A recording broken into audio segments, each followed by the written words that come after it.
Listen, you're a beginner, you're making mistakes. Let me help you.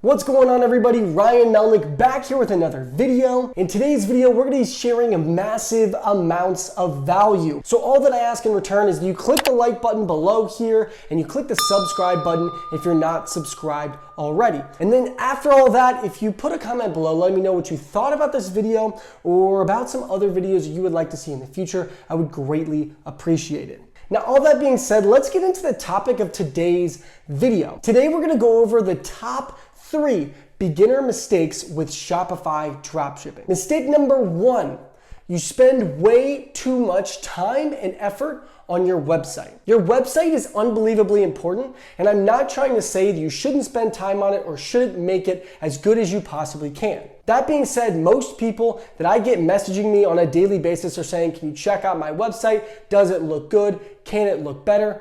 The truth is, a lot of your websites look fine. There's obviously the small group of people who have just built a website in an hour or two and haven't really sought any help via YouTube or any other programs out there and don't really know what they're doing at all. But for the majority of you who have spent some decent time on your website and somewhat know what you're doing and have sought some advice from the internet somewhere, have a good enough site.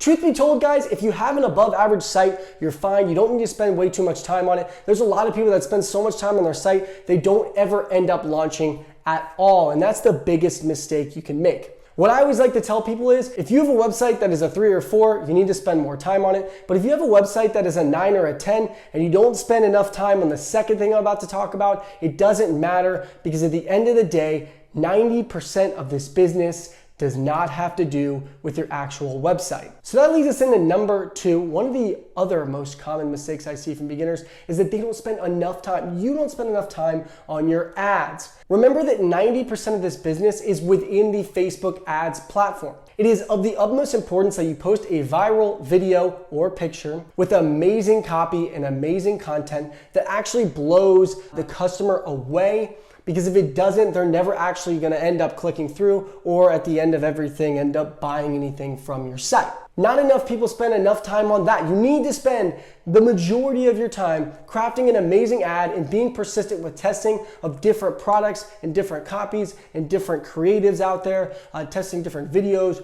You get the picture. I implore you to spend more time in Facebook testing different videos, different pictures, different copies, testing your ads, different ad sets, more so than spending time editing your website that quite possibly people may never see if you don't do number 2 correctly. And then number 3, I beg you, because it seems like every single day I get at least 2 or 3 people asking me about these type of things. Number 3 is to not get caught up on the little things. I get people every single day messaging me about certain manufacturers, certain suppliers. Should they, be worried about shipping times? The fact is that most people get caught up in these little tiny speed bumps on the road when they're not actually issues. For the most part, if it's an issue that's stopping you from making sales on the platform, that could be looked at as a speed bump that needs to be gotten over. But if it's just something where you're worried internally about the name of your website, needs to be a .com, or some payment processor that you have and it's your 4th payment processor, or you don't know if it's a great supplier in comparison to your other suppliers, those are all simply excuses, and they're not going to help you get to the end goal of launching your Shopify store and making a plethora of sales. I would much rather you go out there, test, start to make some sales, maybe even don't make sales, but get that data back and truly start to learn. Remember that the learning occurs when you're actually testing on the Facebook platform and you're getting that data back. Whether you're making sales or not, that is where the majority of your learning is going to take place. So those are the top 3 mistakes I see that beginners make. So I really appreciate all you guys coming in today. Remember, if you have not clicked the like button or you have not subscribed to my channel, we got some big things and some massive value coming in the future here. So make sure you do so. I appreciate all of you, and I'll see you next Thursday at 5 p.m. Eastern Standard Time. I love you all, and I'll see you soon.